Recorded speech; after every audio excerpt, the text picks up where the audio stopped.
Chemical batteries are a lie. From the very moment you buy a lithium-ion or lead-acid battery, it is already dying. It does not matter if you use it or leave it on a shelf. The chemistry inside is a ticking clock. Every charge cycle creates internal damage, resistance climbs, and within a decade, that expensive investment becomes toxic waste. This is not a design flaw. It is a fundamental limit of chemistry. But what if you could build a power source that never degrades and has a lifespan of 80 or even 100 years? No chemicals, no rare earth metals, and no planned obsolescence. We are talking about using simple physics and salvaged industrial scrap. To build a DIY gravity battery, we must abandon chemistry and embrace gravitational potential energy. The physics is simple. Energy equals mass multiplied by gravity multiplied by height. In this equation, gravity is a constant force from the earth. This leaves us with only two levers to pull: the mass of our water and the height of our hill. So, increasing either the height or the weight by 10 times will give you 10 times more energy storage capacity. This is why we look for mountains, not flat ground.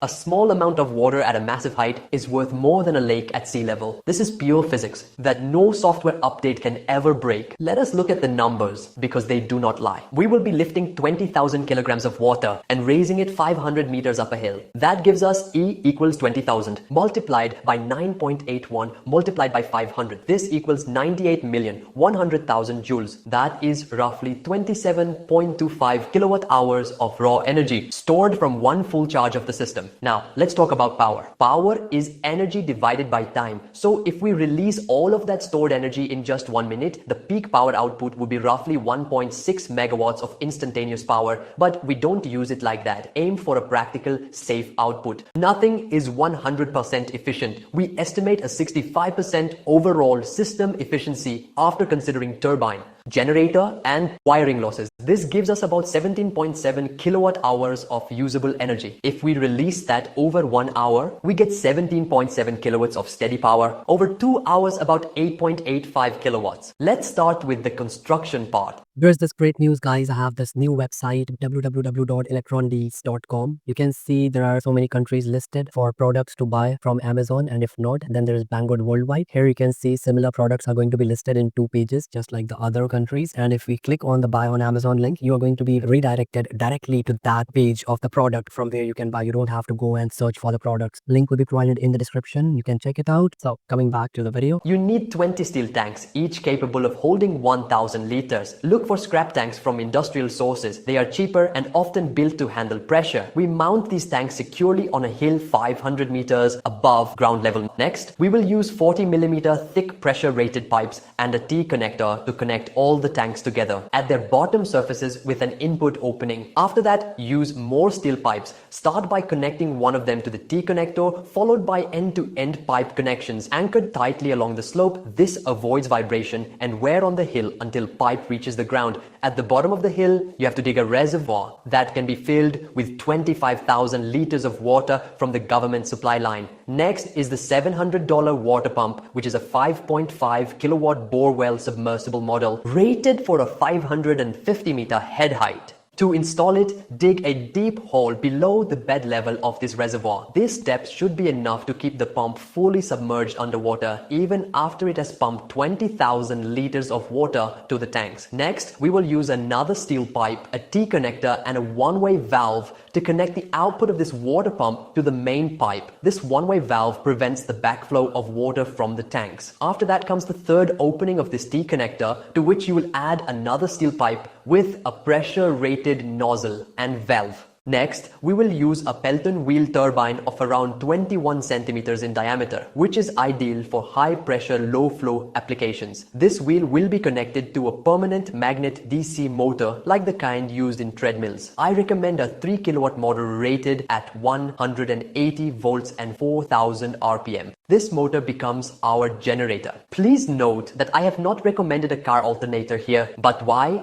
You can answer this in the comment section and let's see who is correct. Remember to install the Pelton wheel and the generator setup just above the water reservoir. This way, when the water jet hits the Pelton wheel, the water falls back into the reservoir. allowing you to use the same water again and again without wasting any of it. Next, this treadmill motor will generate direct current, which flows into a rectifier and then into a small high voltage capacitor bank to smooth out the ripples. From this capacitor bank, 3 wire sets will be taken out to feed the buck converters of the 3 separate homes. Each home will have its own buck converter mounted just above the inverter to reduce copper losses. A buck converter is a small device that steps down the high DC voltage from the generator to the inverter's required input, which is typically 12 volts. To charge the system, we use a 15 kilowatt on-grid solar setup that costs around $4,100. Every cost is going to be split between 3 families. During the day, half the solar energy runs household loads,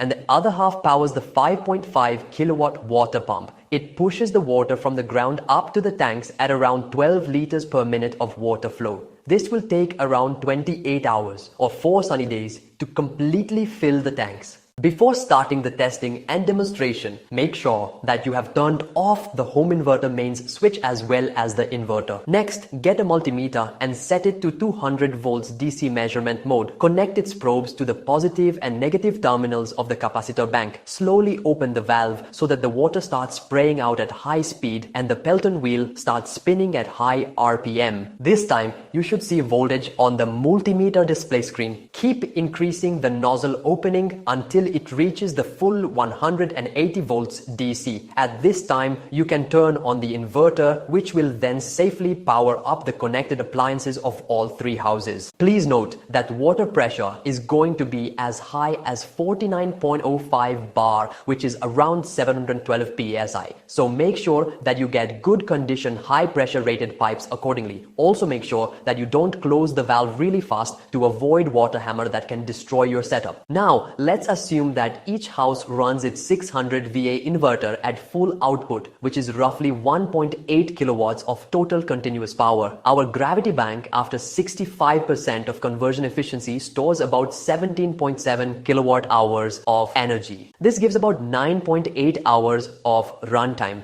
In reality, not every household will draw full inverter power continuously once the lights and TVs are turned off at night. If each house averages 300 watts from the inverter, the total draw will only be 900 watts, and the system can run for roughly 20 hours throughout the night until the morning sun returns. Please note that larger appliances like ACs or water heaters should remain on the grid. Now, compare that to lithium-ion batteries. A 20 kilowatt-hour lithium battery setup costs around $6,250. So this gravity battery is already cheaper, especially in the long run. Also, a lithium battery will degrade over time, and in 10 years, you have to replace it. The gravity battery doesn't degrade, steel tanks don't wear out easily, water doesn't go bad. Your only real maintenance is checking for leaks and replacing pump seals after every few years. Also, there are no fire risks or toxic chemicals involved. This is how we beat lithium. This is how we build a forever battery. Because we want this system to last for 100 years, maintenance is simple but strictly required. Unlike a chemical battery where you cannot fix a dead cell, here everything is visible. Every year, you should open your treadmill motor and grease the bearings. If they sound rough, replace them because they are standard sizes. Every rainy season, walk up the hill and check your pipe anchors. If the soil has washed away, add more rocks or concrete. Every few years, inspect the steel pipe for orange spots of rust, then wire brush it and paint it. This simple care is all it takes to keep the system running for decades. This project is honest engineering. It is heavy, it is permanent, and it follows the laws of physics. It is shocking to realize that the perfect generator for a massive hydroelectric gravity battery was hiding inside an old treadmill the whole time. We have been blinded by high-tech marketing, while the real solutions are sitting in the scrapyard. Before we wrap up, I have a quiz to see who was paying attention to the physics. If you want to double the energy stored in your gravity battery, which of these 4 options is the most effective and reliable method? Option A, use a bigger treadmill motor. Option B,